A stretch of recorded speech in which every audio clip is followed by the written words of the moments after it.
The studio lights were warm, almost deceptively comforting, casting a golden glow over the set as Gwen Stefani sat cross-legged on the couch opposite Kelly Clarkson.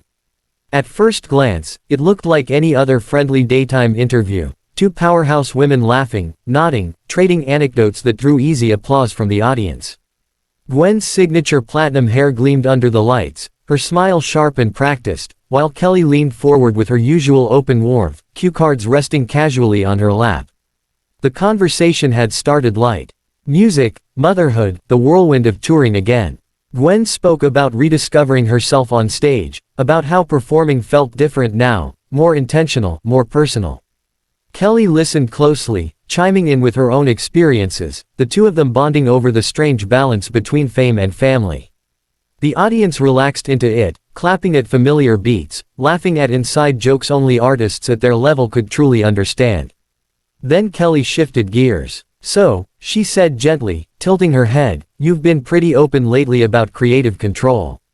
About how tough it can be when people expect you to stay the same version of yourself forever." Gwen nodded, but something in her posture changed. Her shoulders straightened, her smile tightening just a fraction. "Yeah," she replied. "I think as women, especially women who've been around a long time, we get boxed in. People love the nostalgia, but they don't always want to let you grow." Kelly smiled sympathetically. "I get that. But some fans feel like when artists change too much, they lose what made them relatable in the first place." There it was. A subtle line, softly delivered, but sharp enough to cut. Gwen's eyes flicked toward Kelly, then briefly to the audience, as if gauging the room. "I don't think growth means losing yourself," she said carefully. "I think it means being brave enough to show new sides, even if not everyone's comfortable with it." Kelly nodded, but pressed on. "Sure, but do you think there's a responsibility to the fans who supported you from the beginning? The ones who fell in love with a certain sound, a certain attitude?" A murmur rippled through the audience. Gwen's fingers tightened together in her lap. The warmth on her face dimmed, replaced by something more guarded. "Fans don't own you," she said, her voice calm but firm. "They support you, and that matters. But art isn't a contract to stay frozen in time." Kelly shifted in her seat. "I'm not saying they own you," she replied quickly. "I'm just saying sometimes artists underestimate how personal that connection feels to people." The tension was subtle but undeniable now. Gwen leaned back, exhaling slowly. "And sometimes interviewers underestimate how personal it feels to have your evolution questioned over and over again," she said, eyes steady. The audience went quiet. Kelly blinked, surprised by the directness. "That's not what I'm trying to do," she said, her tone still friendly but more defensive. "I'm just asking what a lot of people wonder." Gwen tilted her head. "But why is it always framed as losing something?" she asked. "Why not gaining? Why not expanding?" Kelly opened her mouth, then closed it, recalibrating. "Because change can be scary," she said. "For fans, and sometimes for artists too." A faint smile tugged at Gwen's lips, but it didn't reach her eyes.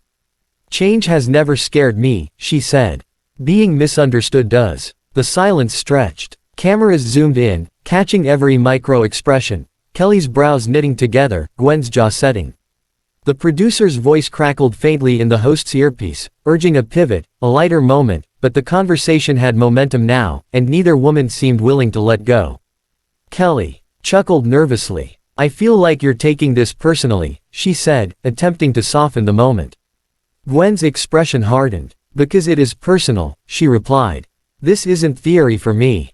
It's my life, my work, my identity." The audience shifted in their seats. Some nodded, others exchanged uncertain glances. Gwen leaned forward now, her voice still controlled but edged with frustration. "Women in this industry are constantly asked to justify themselves, why they look different, why they sound different, why they're not who they were 20 years ago." Kelly raised her hands slightly. "Hey, I'm on your side," she said. "I've dealt with that too." "Then you should know better," Gwen said quietly. The words landed heavier than anything before them. Kelly's smile faded completely. "That's not fair," she said. "I'm trying to have an honest conversation." "So am I," Gwen replied. "But honesty goes both ways." For a moment, it felt like the entire studio was holding its breath. Gwen glanced down, then back up, as if making a decision. Her voice softened, but the resolve in it sharpened. I came here to talk about my music, she said. Not to defend my right to evolve. Kelly looked genuinely taken aback. Gwen stood up. The sudden movement drew gasps from the audience. She adjusted her jacket, smoothing it down with deliberate calm. I think I need a break, she said, her tone polite but final. She turned slightly toward Kelly. I respect you, but I'm done with this conversation. Kelly rose halfway from her chair, confusion and concern written across her face. Wait, let's just reset, she said. We can move on. Gwen shook her head once. No, she said softly. This is exactly why I can't. She took a step toward the edge of the set, heels clicking sharply against the floor. The cameras followed instinctively, catching Kelly frozen in place, cue cards forgotten in her hands. As Gwen disappeared backstage, the applause that followed was scattered and uncertain, some supportive, some shocked. Kelly turned toward the audience, forcing a smile that didn't quite hold. We're going to take a quick break, she said, her voice slightly strained. But behind the scenes, the atmosphere had already changed.